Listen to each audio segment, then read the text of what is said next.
સજ્જનો અને બહેનો, સ્વાધ્યાયનો પ્રસંગ ચાલી રહ્યો છે અને શાંતિ પાઠના મંત્રો પૂરા થયા. હવે જે આગળ વિષય ચાલવાનો છે એ અઘરો ચાલવાનો. અત્યાર સુધી કથા જેવું પ્રવચન જેવું હતું એટલે તમને બધાને બહુ મહેનત બહુ બુદ્ધિ લગાવવી ના પડી. હવે આગળ જે વિષય ચાલશે એમાં ખૂબ બુદ્ધિ લગાવવી પડશે ને, એટલે થોડો અઘરો વિષય આવશે. થોડીક વાત કહી દઉં છું. આપણા 3 પ્રતીકો છે. ધર્મનું પ્રતીક છે સાચીઓ, સ્વસ્તિક. અધ્યાત્મનું પ્રતીક છે ઓમકાર. અને શક્તિનું પ્રતીક છે ત્રિશૂળ. શક્તિનું પ્રતીક છે ત્રિશૂળ. એટલે આપણે ઘણી જગ્યાએ ત્રિશૂળ તાણેલું હોય, સાખીઓ તાણેલો હોય, ઓમકાર કરેલો હોય. આ 3 આપણા જુદા જુદા પ્રતીક છે. તો શક્તિના પ્રતીકમાં ત્રિશૂળને કેમ રાખવામાં આવ્યું? કારણ કે શક્તિ છે એ ત્રિગુણાત્મિકા છે. ખ્યાલ આવે છે? ત્રિગુણાત્મિકા છે. સત્વ, રજ અને તમ. આ 3 ગુણ છે. એ 3 ગુણો મળીને શક્તિ રૂપ થાય છે. આમ તમે એને ઘટાડવા માંગો તો ઇલેક્ટ્રોન, ન્યુટ્રોન અને પ્રોટોન, આ 3 તત્વો આગળ કહીશું. લગભગ બધું મળતું આવે છે. એટલે એક ત્રિશૂળ પણ છે. ઘણા વર્ષો પહેલા મારે મોરિશિયસ જવાનું થયેલું. હિન્દ મહાસાગર છે ને, એમાં એક ટાપુ છે મોરિશિયસ. ફ્રેન્ચોએ કબજે કરેલું. ને ફ્રેન્ચનું નૌકાનું વડું મથક મોરિશિયસમાં હતું. એનો સેનાપતિ હતો ડુપ્લે. અને એ ડુપ્લેએ મદ્રાસ ઉપર હુમલો કરેલો, અંગ્રેજો ઉપર. તો મોટું યુદ્ધ થયેલું. તો એ મોરિશિયસ જે છે એ શેરડીનો દેશ છે. એટલી બધી શેરડી થાય, શેરડી. અને શેરડીમાં જે થાય મોરસ. અને આ મોરસ શબ્દ ફ્રેન્ચ ભાષાનો. એટલે મોરસ ઉપરથી મોરિશિયસ. હવે એ મોરિશિયસમાં યુપી બિહારના બધા મજૂરોને લઈ ગયા મજૂરી કરવા માટે. એ મજૂરોને એગ્રીમેન્ટ કરીને લઈ ગયેલા. પણ ત્યારે લોકોને એગ્રીમેન્ટ શબ્દ બોલતા ના આવડે, એટલે ગિરિમિટિયા બોલે. શું બોલે? ગિરિમિટિયા એટલે એગ્રીમેન્ટ. પછી તો બધા રહી ગયા. ક્યાં પાછા આવે? રહી ગયા. અત્યારે 51% ઇન્ડિયનો છે. 51%. અને 49% ક્રિયોલ છે. ક્રિયોલ જાતિ. એટલે ત્યાંનો જે પ્રધાનમંત્રી છે ને, શ્રી જગન, બિહારનો જમા 1-2 વર્ષ પહેલા આવેલો. બહુ જ તમે જુઓ તો તમને ભારત જેવું જ લાગે. બધા હિન્દી બોલે એવું જ બધું. ત્યાં આ લોકોના સામે એક પ્રશ્ન ઉભો થયો. કોઈ માણસ મરી જાય તો એના અસ્થિ ક્યાં પધરાવા જવા? અહીંયા તો આપણે ગંગા, નર્મદા, ચાણોદ કરનારી ગરમી પેવડી એવી કોઈ જગ્યાએ પર લોકો પધરાવા જાય છે. જોકે હું એનો વિરોધી છું. વાત સમજજો. હરની પેઢીમાં આખા ભારતના અસ્થિ ઢગલો થાય તો એ પાણીની શું દશા થાય? ખ્યાલ આવે? અને અસ્થિમાં ઘણા તો રોગિષ્ટ હોય. કોઈને કઈ રોગ હોય, બધા લાવીને તમે ઠાલવે રાખો તો પાણી દૂષિત થાય. ને હેઠવાસ છે એ લોકો પાણી પીવે તો એમાંથી તો રોગો ઊભા થાય. ને મેં એક નવી પદ્ધતિ વિકસાવી બતાવી છે લોકોને. કોઈને ગમે તો આચરવા જેવી છે. અસ્થિ પધરાવા માટે ગંગા, જમુના, નર્મદા જેવી નદીમાં જવાનું નહીં. પણ જ્યાં સ્મશાન હોય એની બાજુમાં જ 1-2 વીઘા જમીન રાખવાની. અને એમાં એક ઉપવન બનાવવાનું. જેના અસ્થિ હોય એ પરિવાર ખાડો ખોદી અસ્થિ દાટીને એના ઉપર એક ઝાડ વાવી દે. ખાસ કરીને બોરસલીનું ઝાડ વાવી દે. પછી એને ઉછેરીને મોટું કરે. એમ 50, 100, 200, 500 ઝાડ થઈ જાય તો સ્મશાનની બાજુમાં જ એક સરસ મજાનું ઉપવન થઈ જાય. અને એ ઉપવનમાં દરેક ઝાડ ઉપર પટ્ટી હોય કે ભાઈ આ ફલાણાના પૂર્વજ છે.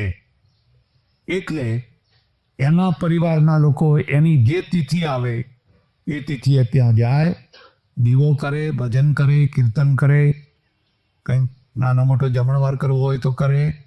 અને એ રીતે આપણે આપણા પૂર્વજોના અસ્થિને સકારાત્મક રૂપ આપી. એવા લોકોના મગજમાં ઉતરે ને કે બેસે તો સ્મશાનની પાસે એક સરસ મજાનું લીલું છમ ઉપવન થાય. બેસવા ઉઠવાની જગ્યા થાય, હરવા ફરવાની જગ્યા થાય. અને પૂર્વજ છે જે મરી ગયો હોય એ ઝાડ રહે ત્યાં સુધી એનું નામ અને એની પટ્ટી લગાવવાની એનું નામ રહે. પશ્ચિમમાં છે ને કબ્રસ્તાનો તમે જુઓ ને તો ખુશ થઈ જાઓ. એકદમ સરસ કબ્રસ્તાનો હોય, ચોખ્ખા હોય અને દરેકને પટ્ટી હોય ને દરેકનું મેસેજ હોય. એને મરતી વખતે જે મેસેજ કહ્યો હોય ને એની પટ્ટીમાં લખી રાખે. અને એ લોકો જે દિવસે એની તિથિ હોય તે દિવસે ફૂલ લઈને આવે, એને ફૂલ ચડાવી 5, 10, 15 મિનિટ બેસે, બાઇબલ વાંચે, પ્રાર્થના કરે, પછી જાય. આવી પદ્ધતિ છે. હવે ત્યાં પ્રોબ્લેમ શું થયો? જગ્યા નથી મળતી. આ બધાને દાટવાની જગ્યા લાવવી ક્યાંથી?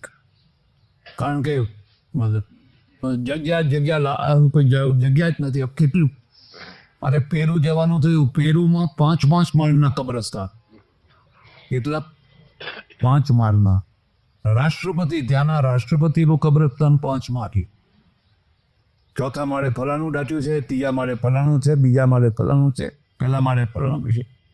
અને અમેરિકામાં આરસીસીના કેબિન બનાવ્યા છે, બોક્સ બનાવ્યા, કારણ કે કબ્રસ્તાન નથી. ને એટલે હવે ઘણા લોકો વિચાર કરતા રહ્યા છે કે અગ્નિદાહ સારો છે.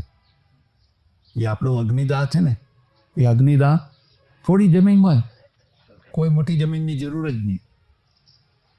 મારે ઝિમ્બાબ્વે જવાનું થયેલું ને ઝિમ્બાબ્વેમાં હિન્દુ, મુસ્લિમ, ક્રિશ્ચન ત્રણેયના સ્મશાન પાસે.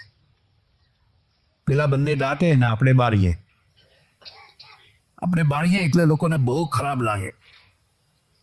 ત્યાંની વસ્તીને બીજી વસ્તીને બધીને બહુ, અરે તમે આ શું કરો છો? આ મરદાને આવી રીતે. અને કેટલાક તો આમ લાકડા મરડાથી કરીને બહુ ખરાબ લાગે.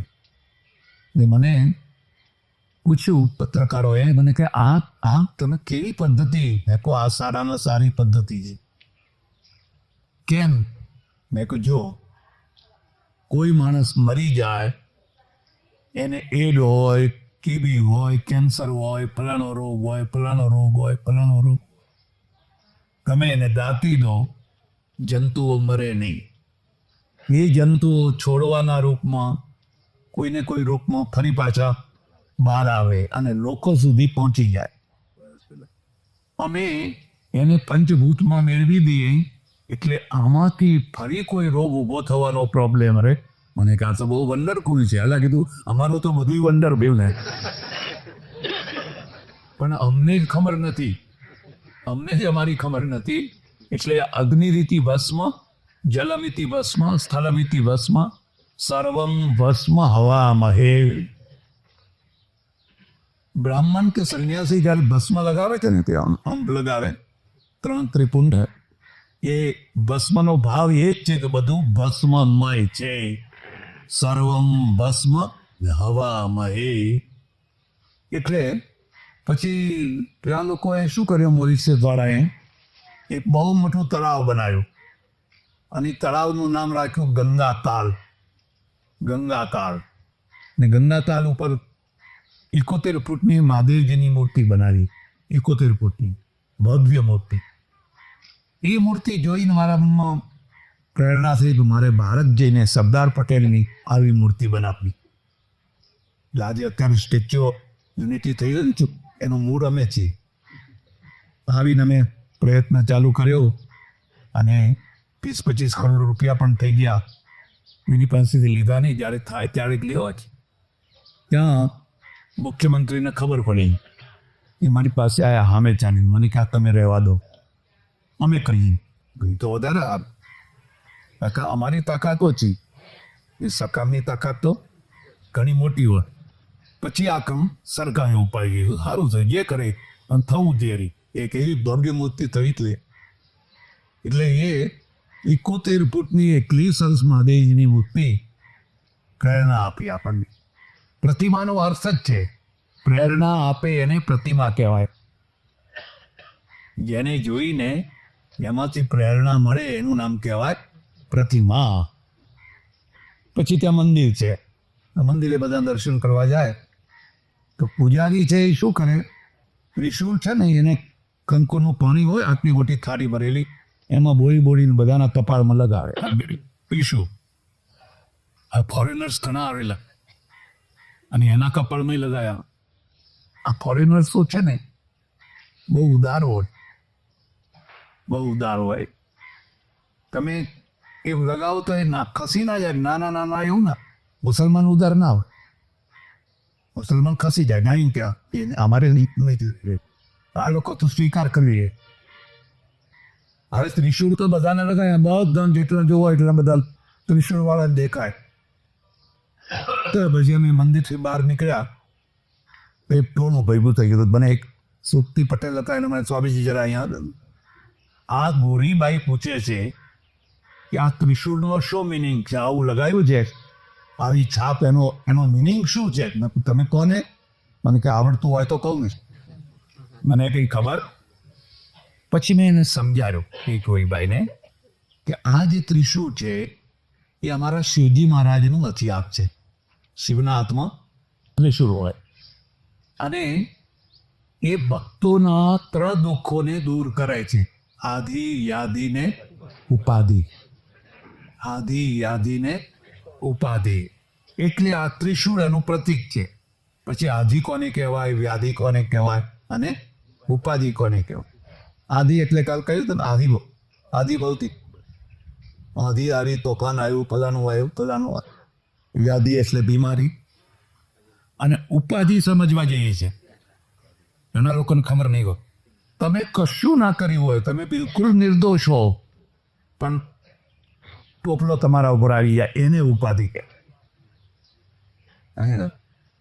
કોર્ટમાં બધા કેસો સાચા નથી હોતા, કેટલાક ખોટાઈ હોય છે, પણ ફસાવી દે તમને અને આખી જિંદગી નીકળી જાય તમારી. એટલે કેટલીક વાર આપણે કર્મ જ ભોગવીએ છીએ એવો નિયમ નથી.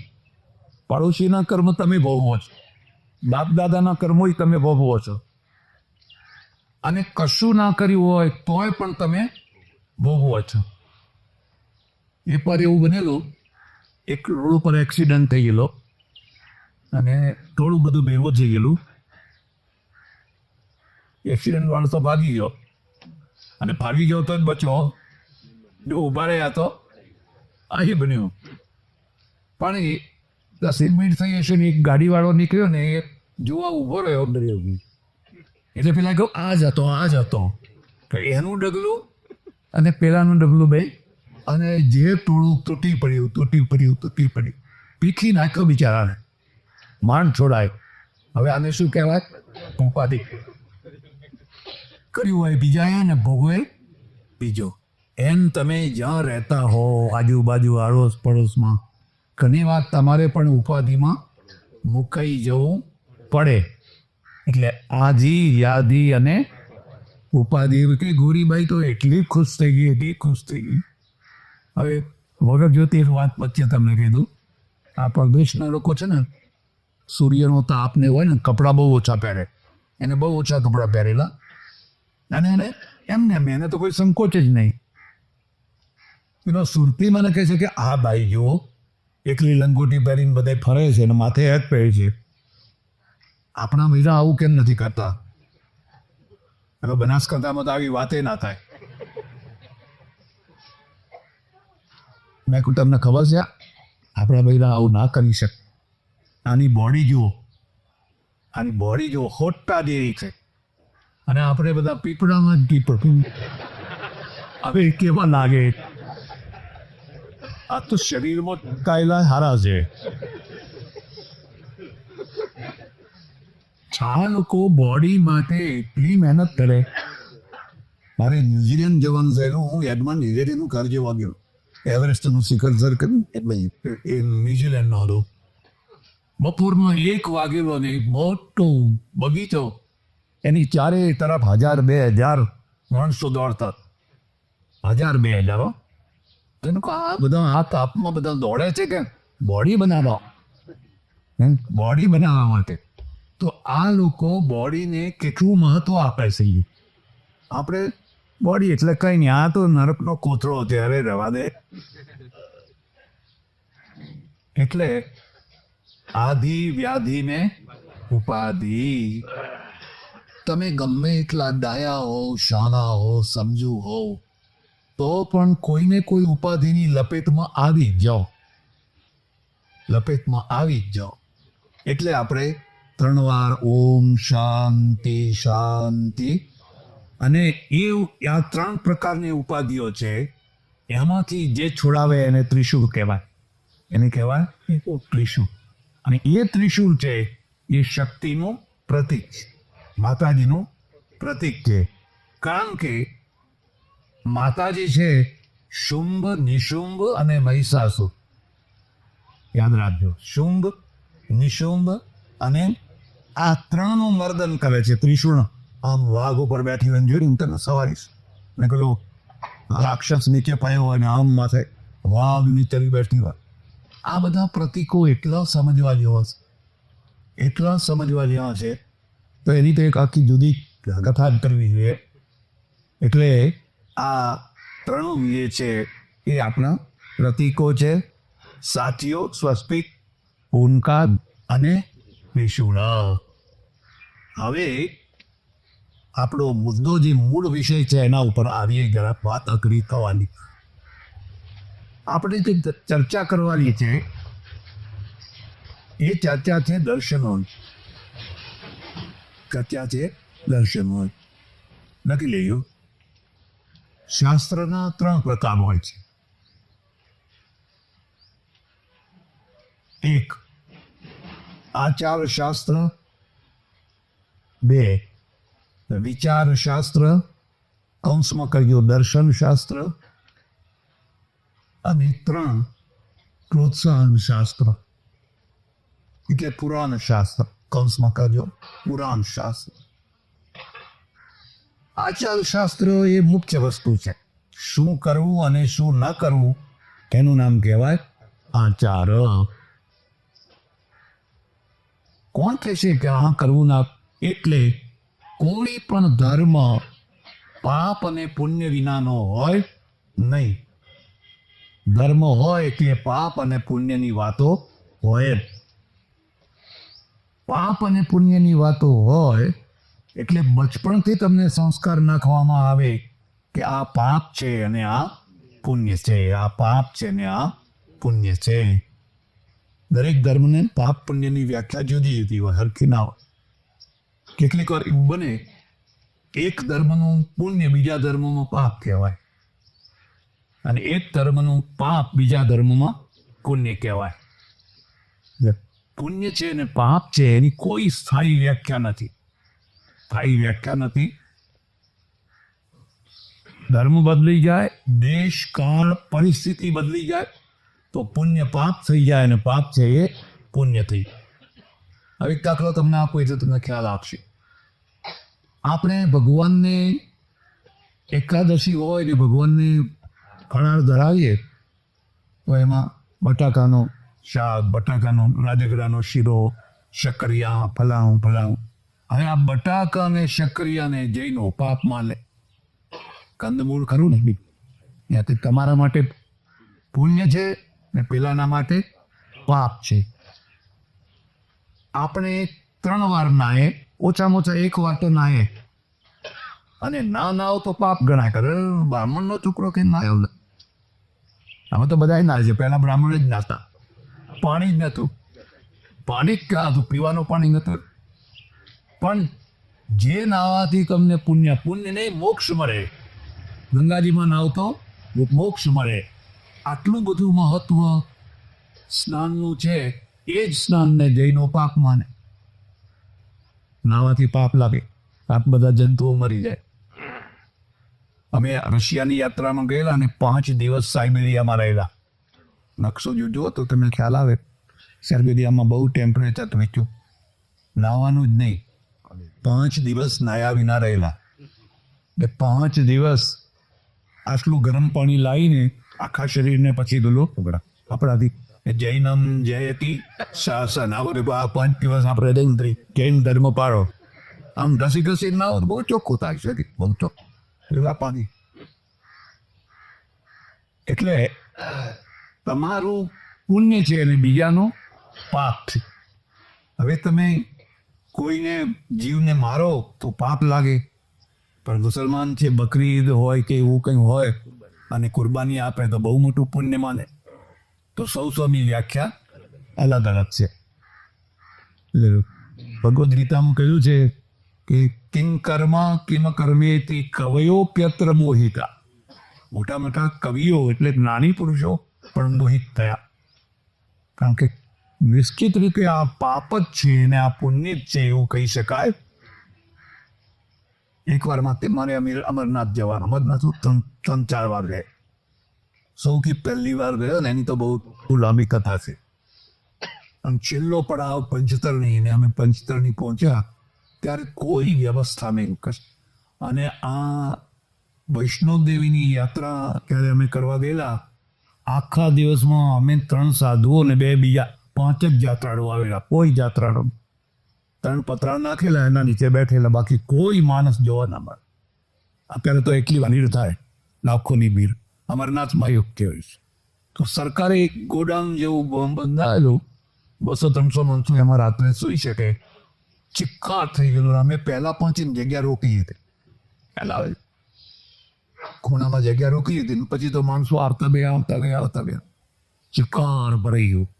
પછી જે આવે એ બહાર આવી જાય ને બહાર બરફ પડે. એટલે જો તમે તમારી સીટ ખાલી કરી આપો તો 300 રૂપિયા. એ જમાનામાં 300 રૂપિયા. એ એટલી બધી સ્થિતિ. એટલે બધું ચિક્કાર ભરી ગયેલું ને કેટલાક લોકો બારે રહેલા. હવે બન્યું એવું કે એક માણસ હતો ને, એને અડચણ થર ધ્રુજે અને મરી જશે, લાકડા જેવો થઈ ગયો હતો.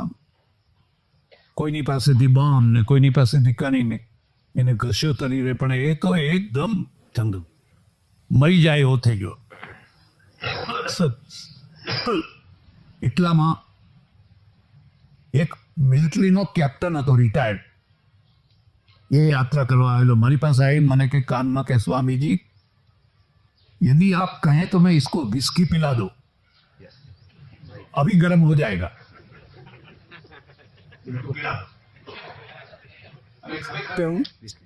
અને પછી થોડું ઘસ્યું અને એનામાં ચેતના આવી ગઈ. હવે આ પાપ કહેવાય પુણ્ય કહેવાય. આ પરિસ્થિતિમાં પુણ્ય છે, પછી બીજી પરિસ્થિતિમાં પાપ છે. પણ આ પરિસ્થિતિમાં એટલે ધર્મસ્ય તત્વમ નિહિતં ગુહાયા મહાજનો યેન લતસ્સ પંથા. એનાથી ઉલટું કહું. એકવાર યાત્રા કરતા કરતા અમે બધા ઘણા માણસો મથુરા પહોંચ્યા અને બધી પુષ્ટિ માર્ગી બહેનો ડોશીઓ વધારે. એમાં એક ડોશીનો પગ મકદિયા ઉપરથી લપટ્યો ને પડીને હાડકો આ થાપો ભાગી ગયો. મોટી શરીર ભારે થાપો ભાગી ગયો. એટલે મેં કહ્યું હમણાં એને વૈદરાજ પાસે લઈ જવાનું, પાટો બંધાવો. તો કે ના, મારે પાટો નથી બાંધવો. તો કેમ? કે પાટો બાંધવું તો નાવાનું બંધ રહે. નાવાનું બંધ રહે તો મારા ઠાકોરજીની પૂજા ના થાય. ખરેખર બહુ સમજાવી પણ એને પાટો ના બાંધ્યો તે એ જીવી ત્યાં સુધી ત્રાસી ચારતી. તો આને શું કહેવાય? આને અજ્ઞાન કહેવાય. અરે અત્યારે પાટો બંધાય, તારા ઠાકોરજીને કશું થવાનું નથી. આવું બને ઘણી વાર. એટલે ધર્મના 3 રૂપ છે. પહેલું આચાર શાસ્ત્ર, શાસ્ત્રોના 3 રૂપ છે. આચાર શાસ્ત્ર દરેકના ત્યાં પુણ્ય કોને કહેવાય અને પાપ કોને કહેવાય એની નાની મોટી વ્યાખ્યા તો હોય ને હોય જ. એક બીજો મુદ્દો યાદ રાખજો ને ખાસ યાદ રાખજો, જે ધર્મમાં વધુમાં વધુ નકારો હોય ને એ ધર્મ એટલો જ ઘૃણા કરતો હોય. ખ્યાલ આવે છે? આ નહીં, આ નહીં, આ નહીં, આ નહીં, એને નકાર કહેવાય. જેટલા નકાર વધારે એટલી ઘૃણા વધારે. ઇસ્લામમાં નકાર ઘૃણા છે. ઇસ્લામ બધા લોકો સાથે સમજૂતીથી રહી કેમ નથી શકતા? કારણ કે એને નકાર વધારે છે. જેટલા નકાર વધારે એટલા તમે ચીડી જાઓ વધારે. આ ખોટું છે, આ ખોટું છે, આ ખોટું છે, આ ખોટું છે. હવે બધું ખોટું જ ખોટું છે તો ઘૃણા કરો. પછી ઘરે જ હોય ને હળીમળીને રહો એ વાત જુદી છે, પણ અંદરથી તો તમારા અંદર જે પરસ્પરનો સાચો પ્રેમ હોવો જોઈએ એવું આર્ય સમાજનો છે. આર્ય સમાજમાં નકાર ઘણા છે અને એટલી નકાર છે કે એને તો લપરસ જ લાગે કે આ બધા કૂવામાં પડ્યા છે, ખોટા માર્ગે પડી ગયા. એટલે જ્યારે જુઓ ત્યારે ઝઘડો જ કરતો હોય, કારણ કે નકાર વધારે.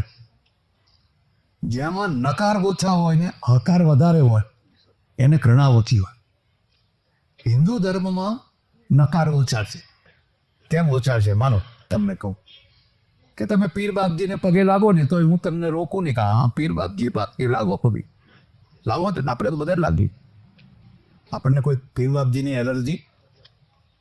જૈન મંદિર હોય તો જૈન મંદિરમાં જઈએ. આમ આયોકર પહેલા દિવસે બધે ગયે જૈન મંદિરમાં ગયો હતો. રામાપીરનું મંદિર હોય કે ફલાણું હોય કે ફલાણું હોય. ઇવન એક વાર અમે ઔરંગાબાદ ગયેલા. ઔરંગાબાદ જાણો? ઔરંગઝેબની ખબર છે? ઔરંગઝેબની ખબર છે ને? નજીકમાં જ અજંતા ઇલોરા છે. કોઈને જવું હોય તો જજો.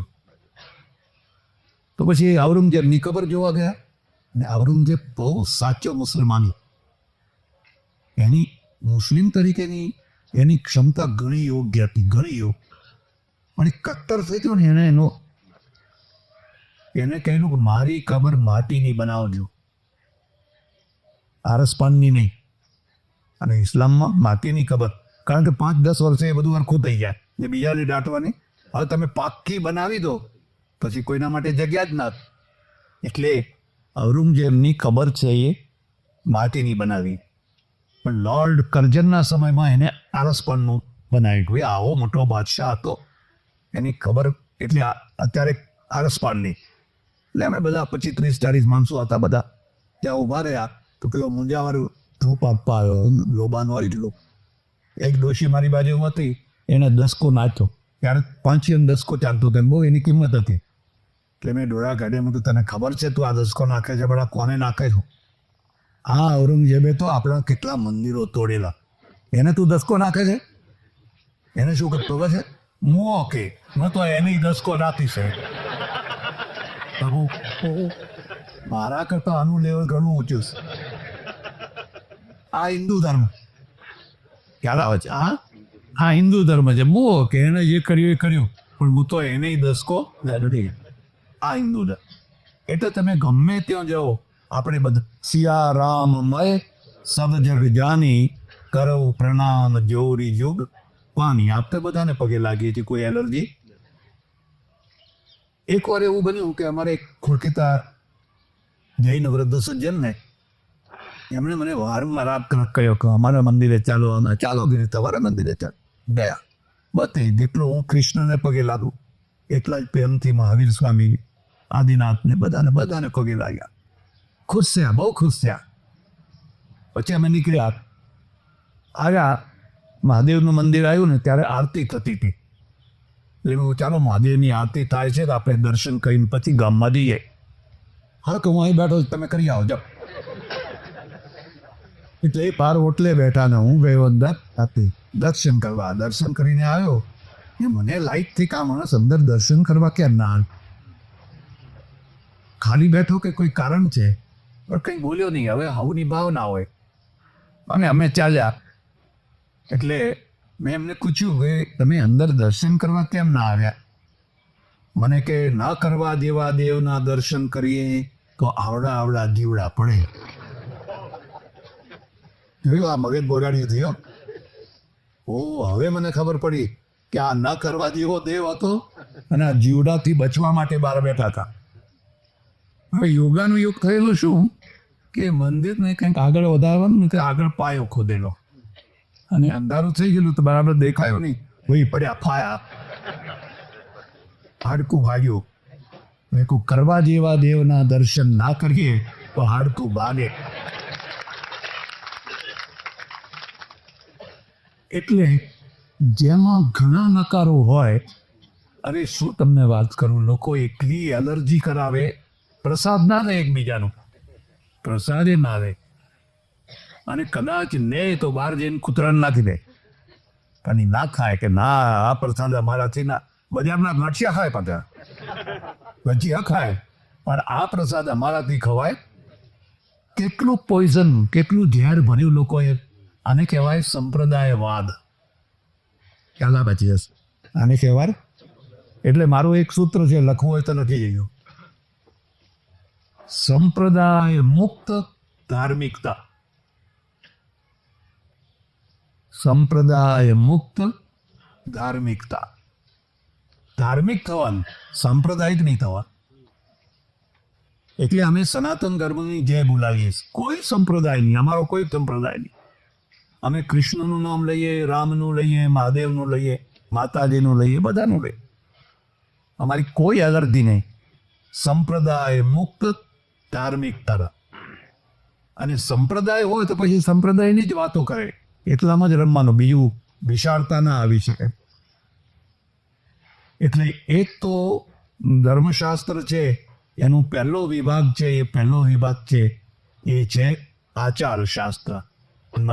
સૌના પોતપોતાના આચારો. વચ્ચે એક બીજી વાત છે, ધર્મ અને સંપ્રદાય આ બંનેના આચારોમાં ફરક શું હોય? ના, યાદ રાખવું. ધર્મ છે એ તમારા આંતરિક આચારો ઉપર ભાર મૂકે અને સંપ્રદાય છે એ બાહ્ય આચારો ઉપર ભાર. બાહ્ય આચારો એટલે શું?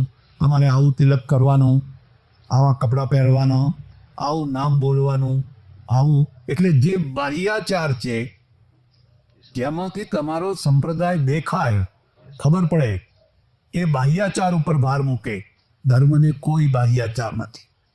તમે ઊભું કરો તોય વાહવા, અને આડું કરો તોય વાહવા, કરો તોય વાહવા અને ના કરો તોય. એને આંતર આચાર ઉપર. તમે સત્ય બોલો છો કે નહીં, તમે દયાળુ છો કે નહીં, એ આંતર આચાર ઉપર ભાર. આ બેનો ફરક છે. એક માણસે મને બહુ સરસ વાત કરી. મને કે તમે સમજતા નથી. મેં કહું કેમ? આ જે જુદા જુદા સંપ્રદાયવાળાઓએ આ તિલક કર્યા, આ તિલકનું કોઈ એક શાસ્ત્ર છે. નહીં તો 100-150 પ્રકારના તિલક છે. એટલા તો ખબર ના પડે, એટલા બધા છે. અરે એના પાછળ પણ રહસ્ય છે. એ રહસ્ય તમે બતાવો. અને કે પહેલાં કચ્છના બધા ઘેટાવાળા નીકળે ને, એટલે કોઈ સ્ટેટ આવે ને તો એ ઘેટાને ગણવા પડે પાછા. અને એક ટોળું બીજામાં ના ફેંસી જાય ને બીજું ટોળું, એટલે દરેકના ઉપર આમ કલરનો છાપો મારે. હા, એટલા માટે કરેલ છે કે આપણું ઘેટું પેલામાં ના જતું રહે, એટલે પેલાનું ઘેટું આપણું એટલા માટે આવો બધું ખરું રહસ્ય ખોરી કાઢ. મારા એક ઓળખીતા બીજા એક સર્જન છે, બહુ ચાલુ માણસ છે. ચાલુ એટલે સમજે ને, બહુ ચાલુ માણસ છે. એ જ્યારે પણ યાત્રા વાસના કરવા નીકળે ને તો ગજવામાં 4-5 પ્રકારની ડબ્બીઓ રાખે. મને બતાવી. કેમ? મને કે જે જગ્યાએ જેવો ચામડો ચાલતો હોય એવો કરવા. આપણને ખબર પડે કે કંઈક આવો ચાલે છે તો આપણે એવો કરી લેવાનું. એવું કેમ? કે સગવડ મળે. આપણો આવો. અને જો એ ખબર પડે કે આપણો નથી, જગ્યા નથી, એટલે જ્યાં જેવો જરૂર પડે એવો ચાંદલો કરી લેવા. પણ મેં કહું તારો કોઈ સિદ્ધાંત બિદ્ધાંત છે કે નહીં? આપણો એક જ સિદ્ધાંત છે, સગવડો મેળવવી, એનું નામ સિદ્ધાંત. પણ મારો કે ધ્યાન ચાલવાનું. આ ચાલુ માણસ. એટલે એક છે એ આચારશાસ્ત્ર, બરાબર, બીજું છે એ વિચારશાસ્ત્ર છે. વિચારશાસ્ત્ર એટલે જે જે જે સમાજ છે, પ્રજા છે, એનો ક્રીમ વર્ગ હોય છે.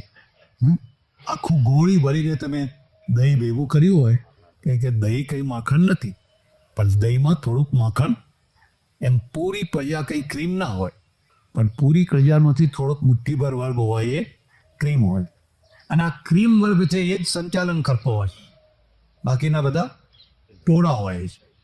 એ ટોળા હોય અને આ ક્રીમ વર્ગ છે એ સંચાલક હોય. એટલે ક્રીમ વર્ગ છે એને બધા પ્રશ્નો થાય, આમ કેમ, આમ કેમ, આમ કેમ, આમ કેમ, આમ કેમ. અને એ પ્રશ્નોનો જેમાં વિચાર કરવામાં આવ્યો હોય એને વિચારશાસ્ત્ર કહેવાય. એને કહેવાય વિચારશાસ્ત્ર. આપણે ત્યાં એના માટે શબ્દ રાખ્યો દર્શનશાસ્ત્ર. દર્શનશાસ્ત્ર. જો આત્મા કેવો હોય, પરમાત્મા કેવો હોય, જગત કેવું હોય, વગેરે વગેરે વગેરે જે પ્રશ્નો તમને સતાવે છે એ પ્રશ્નોના સૂક્ષ્મથી સૂક્ષ્મ ઝીણવટભર્યો વિચાર કરવામાં આવે એને કહેવાય વિચારશાસ્ત્ર. બરાબર છે. હવે આ વિચારશાસ્ત્ર બધા ધર્મોમાં નથી. ઇસ્લામ પાસે નથી, ક્રિશ્ચિયાનિટી પાસે નથી, યહૂદીઓ પાસે નથી. હું તમને એક દાખલો આપું. 1971માં અહીં બનાસકાંઠા આવેલો અને 73માં ઈસુઈ ગામમાં થોડુંક કામ ચાલુ કરેલું. અત્યારે હું બસમાં કરું, ગાડી બાડીને કે હું બસમાં પાછળ જતો હતો અને સમી કે એવા કોઈ જગ્યાએથી એક પાદરી ઉપર ચડ્યા બસમાં અને મારી બાજુની સીટ હતી ત્યાં બેઠા. ગોરો માણસ હતો. પછી એને જ વાત શરૂ કરી. મને કે સ્વામીજી તમારી ઈચ્છા હોય તો થોડી ધર્મ ચર્ચા કરીએ. મેં વાતો હોય કા ભાવતું તું ને વૈદ્ય ગયો, બધું બહુ સારું કરો તારે કીધું.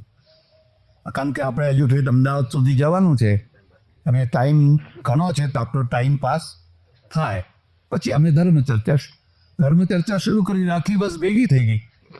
આ શું કહે છે, આ બે જુદા જુદા ધર્મના કંઈ લડી મરાય છે, શું લડતા નતા, શાંતિથી ચર્ચા કરતા.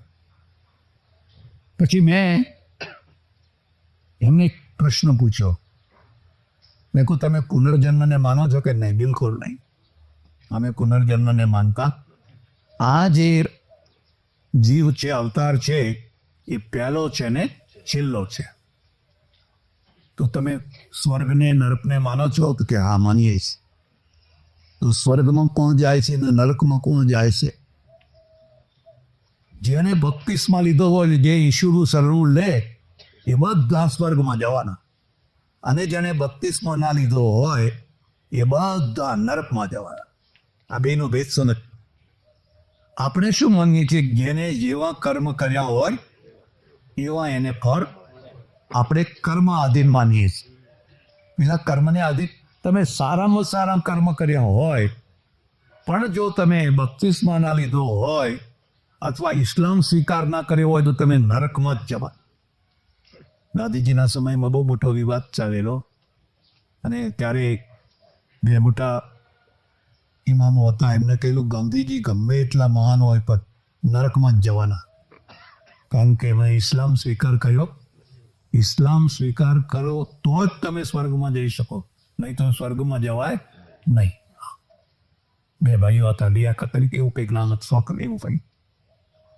એટલે એમને કહ્યું ના, બપ્તિસ્મા લીધા વિના કદી પણ કોઈ સ્વર્ગમાં જઈ શકે નહીં. અને પછી તો આ સ્વર્ગનો કોન્ટ્રાક્ટ ચાલ્યો. ખ્યાલ આવે છે? જ્યારે ધર્મગુરુઓના હાથમાં આવી જાય ને પછી શોષણ થાય. એટલે જેને સ્વર્ગમાં જવું હોય એને ચિઠ્ઠી લખાવી પડે, અને સ્વર્ગમાં શું શું જોઈએ છે એ બધું લખાવવું પડે. એ બધું લખાવેલું અહીંયા આપો તો તમને ત્યાં મળે. આપણે થોડું કરીએ ને સજા ભરે એટલે થાળી આપો, લોટો આપો, ગાદલું આપો, ફલાનો આપો, ફલા બધું આપો તો તમને ત્યાં બધું મળે. એટલે એક પછી એમાંય ચાલુ માણસ આવી ગયો, બધામાં જ હોય ને. એને ધગધગતા બે હળિયા લાવ્યો.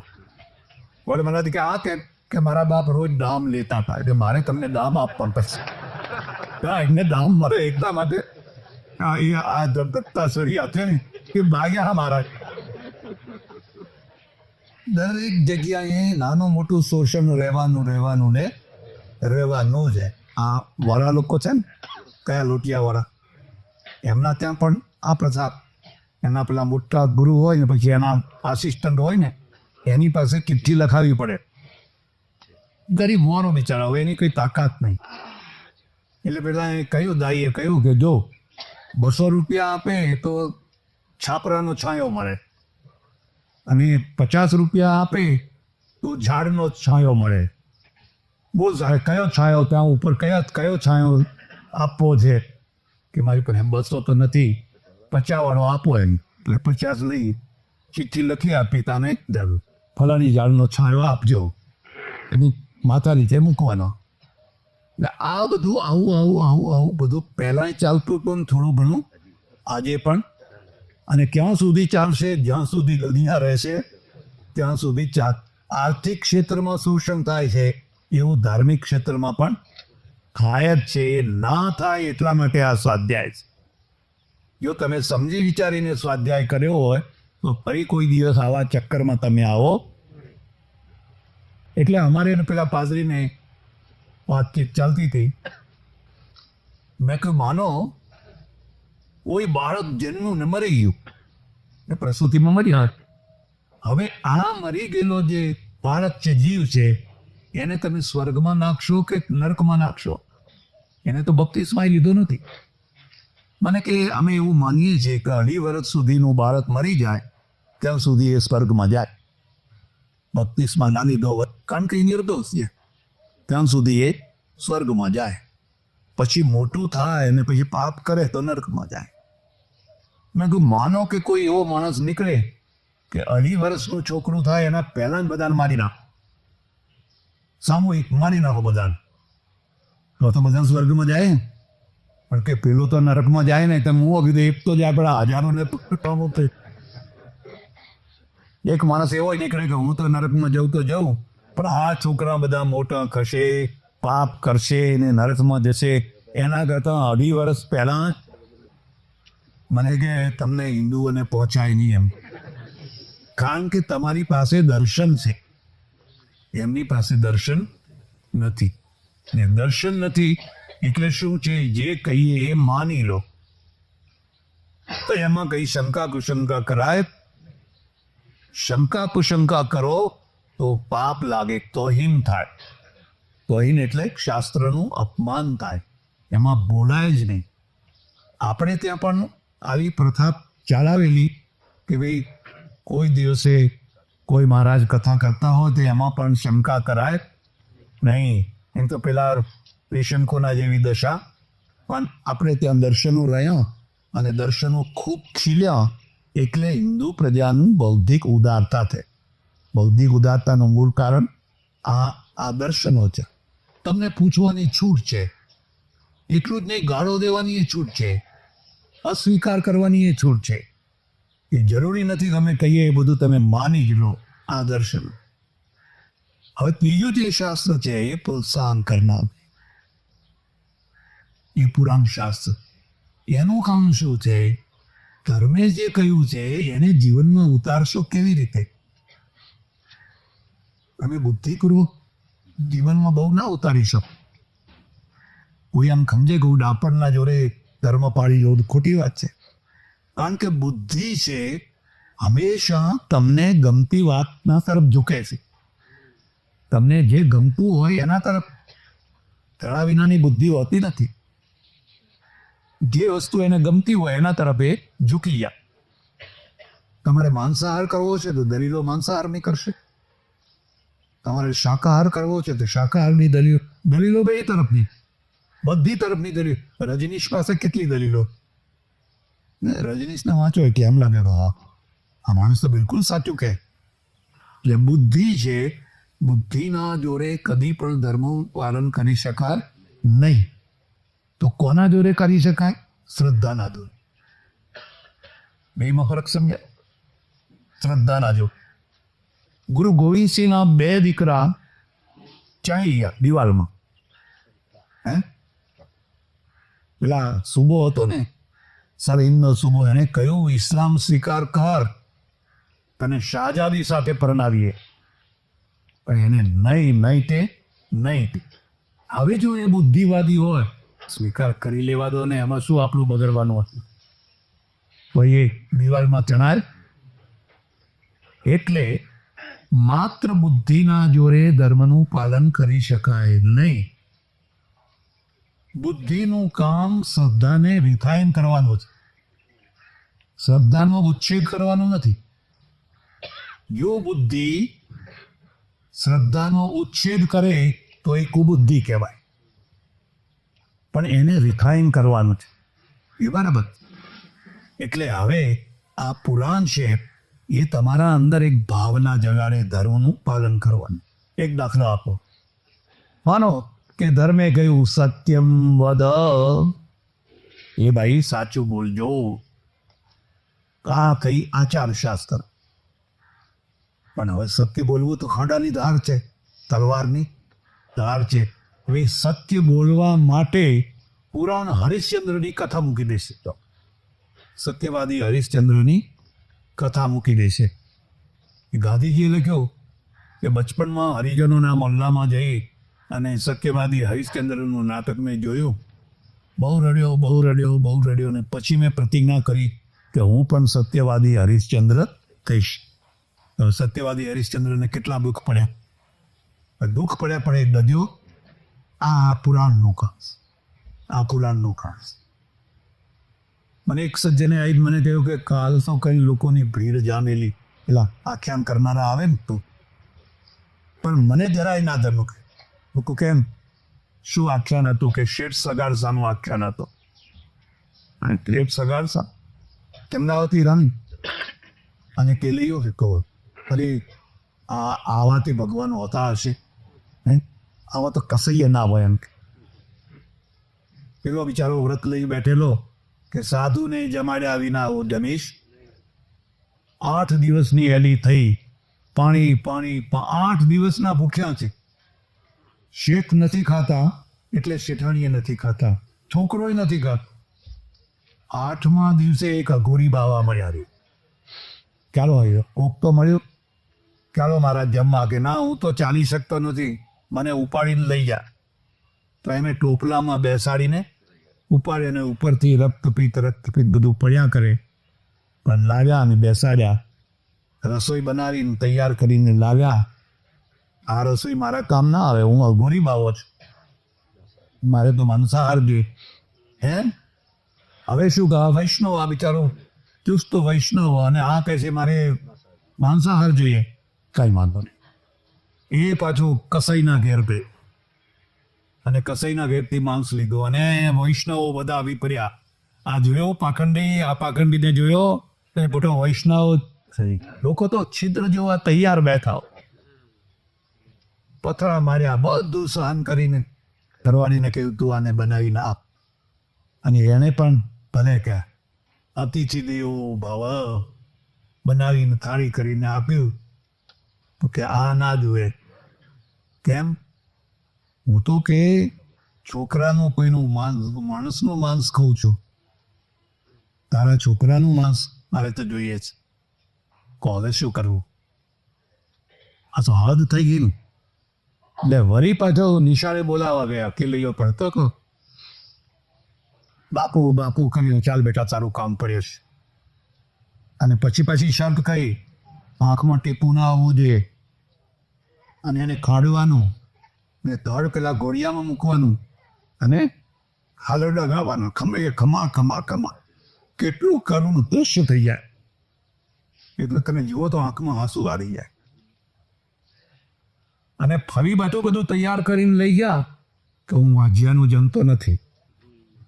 હવે તારા ઘરમાં કોઈ છોકરો ના રહ્યો, મારાથી તો દંડ જ લેવાનું મન થાય ના. હવે હું નહીં જમું.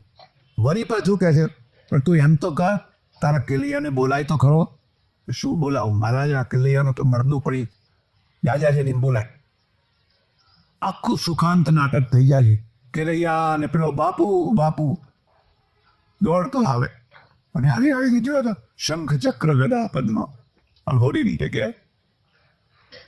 ભગવાન આવી રીતે સૂર્ય કોઈ નહીં કશ્યો. મેં કહું કેટલું માણસ હતું કે પગ મૂકવાની હતી ક્યાં. કેમ? આ તો લાગણી પ્રધાન કથા છે, શ્રદ્ધા પ્રધાન કથા છે. એમાંથી અતિથિ દેવો એનું પાલન કરવાની શક્તિ આવશે. તમારા બુદ્ધિશાળીઓના ત્યાં કોઈ અતિથિ આવે નહીં ને આવે તો તમે જમાડો નહીં. તમે જમી જાઓ ખરા પણ તમે કોઈને જમાડો. એટલે પુરાણોની અંદર જે આવી કથાઓ છે એ બધી કથાઓ લોકોની શ્રદ્ધાને મજબૂત કરવા માટે, એને પ્રોત્સાહન કથા કહેવાય. ખ્યાલ આવે છે? એને પ્રોત્સાહન કથા કહેવાય. એ કથા સાંભળીને આ બહેનોના હૃદયમાં એવો ભાવ ભરી જાય. ઘણીવાર એ ચેતરાય ખરા, એ બનવાની તો દેખીતી વાત છે, પણ તોય એમ સમજે કે આંગણે આવેલાને ખાલી પાછો કઢાય. ચપટીમાંથી ચપટી, ટુકડામાંથી ટુકડા, પણ કંઈક ને કંઈક એને આપવાનું. ને તમારે જેવું હોય તો જોજો, જે આપતું ઘર હોય છે ને એ જ બનેલું હોય છે. આગળ જા, આગળ જા, આગળ જા. એટલે ભગવાન એને કે તું આગળ જા, આગળ જા, આગળ જા. એ છેતરાય છે એની નાની. પણ કબીરા આપ ઠગાઈએ और न ठगिए कोई, आप ठगे सुख उपजे और ठगे दुख